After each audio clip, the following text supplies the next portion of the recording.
शुक्र है बाबा जी। बाबा जी, आपके समुख हमारी एक अर्ज है। आप फरमाते हैं कि असल शब्द गुरु है।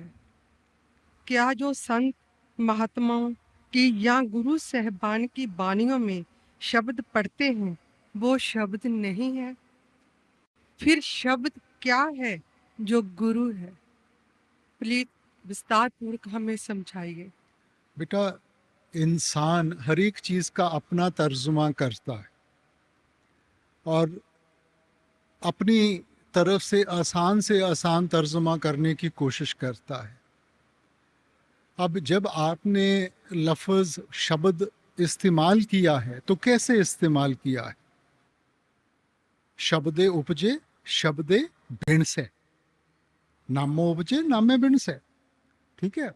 अब शब्द के जरिए सारी उत्पत्ति पैदा की गई है और शब्द के बगैर यहाँ किसी चीज की हस्ती कायम नहीं रह सकती। सो इसलिए शब्द तो वो ताकत है। एक नाम जुग चार उदारे, वो शब्द वो नाम जिसने चारों जुगों को तारा है। अब वो क्या किसी लफ्ज के दायरे में बंद हो सकती है ताकत? जब भी आपने शब्द का जिक्र किया है, कबीर साहब की बानी है, 52 अक्षर लोक तरह सब किछिन माहे, ए अक्षर खिन जाएंगे वो अक्षर इनमें नाहे। और इसी सोच को आगे ले जाते हुए गुरु घर ने फरमाया था, जिस वक्खर को लैंड तू आया, राम नाम संतन घर पाया। सो ये जो अखरी लफ्ज है ना, ये समझाने के लिए इस्तेमाल किए गए हैं, मगर जो असल शब्द है वो तो क्रिएटिव पावर है। ये वो ताकत है जिसने सारी सृष्टि को पैदा किया गया है। अब देखो, आप लफ्ज ले लें प्यार का। अब जो आखिरी लफ्ज प्यार है और जो प्यार की ताकत है, वो दो अलग अलग चीजें हैं। लफ्जों का सहारा लिया गया उस ताकत को समझाने के लिए, मगर प्यार प्यार कहने से प्यार का एहसास नहीं होगा। अब जैसे घर में बच्चे का जन्म होता है, माँ बाप नामकरण करते हैं, तो जो भी उनको लफ्ज अच्छा लगता है वो बच्चे के साथ जोड़ दिया जाता है। अब जब भी उस लफ्ज को दोहराएंगे, उसका ताल्लुक बच्चे के साथ है, तो ध्यान बच्चे की तरफ जाता है ना। मगर दिन में माँ ने बच्चे को कई अलग अलग लफ्जों से पुकारना है। अब अलग अलग लफ्ज इस्तेमाल करने के साथ उसका और बच्चे का रिश्ता तो नहीं बदल जाता। लफ्ज तो इस्तेमाल किया गया उसकी एक हस्ती जोड़ने के लिए। सो वैसे ही बानी में हमने उसको शब्द कह दिया, हिंदू वेदों शास्त्रों ने उसको नाद कह दिया, मुसलमान भाई साहिबान उसको कलमा कह देते हैं, ईसाई धर्म में उसको वर्ड लोगोस कह दिया गया। सो उसी ताकत को हमें समझाने के लिए, बयान करने के लिए लफ्जों का सहारा लिया गया बेटा।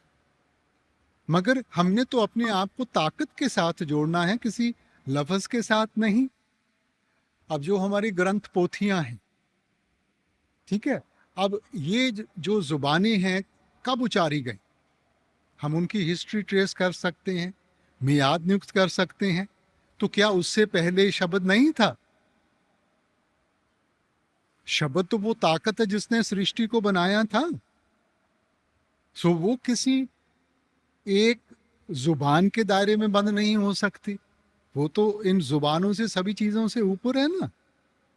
अब ये जो ग्रंथ पोथियां हैं, ये महापुरुषों ने लिखी, ये उनकी जिंदगी का अनुभव है, उनकी जिंदगी का निचोड़ है। ये अनमोल दौलत आप हमें दे के गए हैं कि हम उनको पढ़ के कुछ सीखें और उसको अपने सामने रख के अपने आप को उसमें ढालने की कोशिश करें।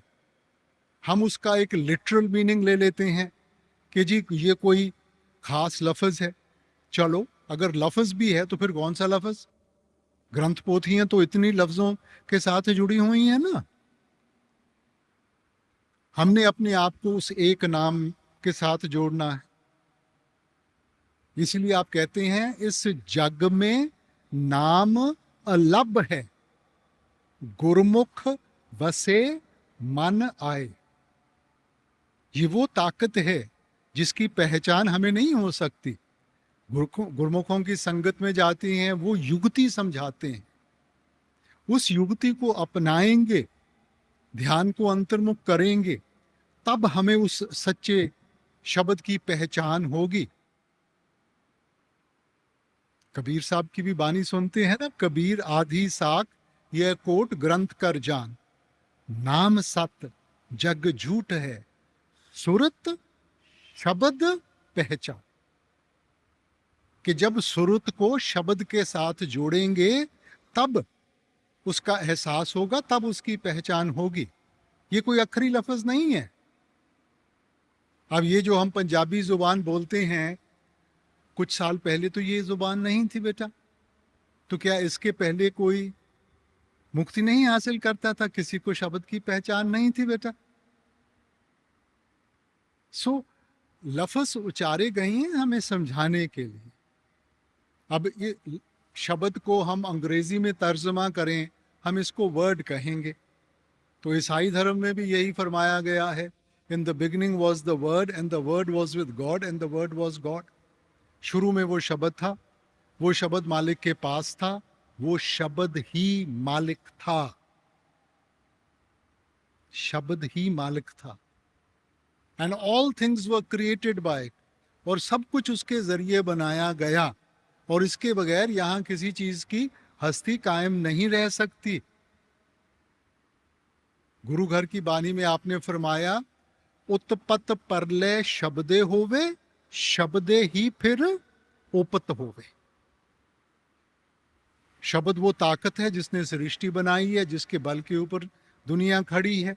मालिक अपनी मौज में आके सृष्टि से शब्द को वापस बुला लेगा, सब चीज की हस्ती खत्म हो जाएगी। अपनी मौज में आकर दुनिया को फिर से कायम करना है, शब्द ही फिर उपत हो गए। इसलिए वो ताकत है बेटा, वो क्रिएटिव पावर है, कोई लफ्ज नहीं है। और शब्द ही गुरु है बेटा, शब्द गुरु सुरत तुन चेला। सो जो बाहर का जिस्म है वो तो सिर्फ समझाने के लिए है, सच्चा गुरु तो शब्द है। और शब्द कहाँ है? हमारे अंदर है। इस देही विच नाम निधान है, पाइये गुर के हेत अपार। वो आपके अंदर है, क्योंकि अगर मालिक उसको वापस बुला लेगा, हस्ती खत्म हो जाएगी। नौ निध अमृत प्रभ का नाम, देही में इसका विश्राम। वो अनमोल दौलत वो आपके अंदर है, और मिलेगी अंदर से मिलेगी। शुक्र है बाबा जी, शुक्र है।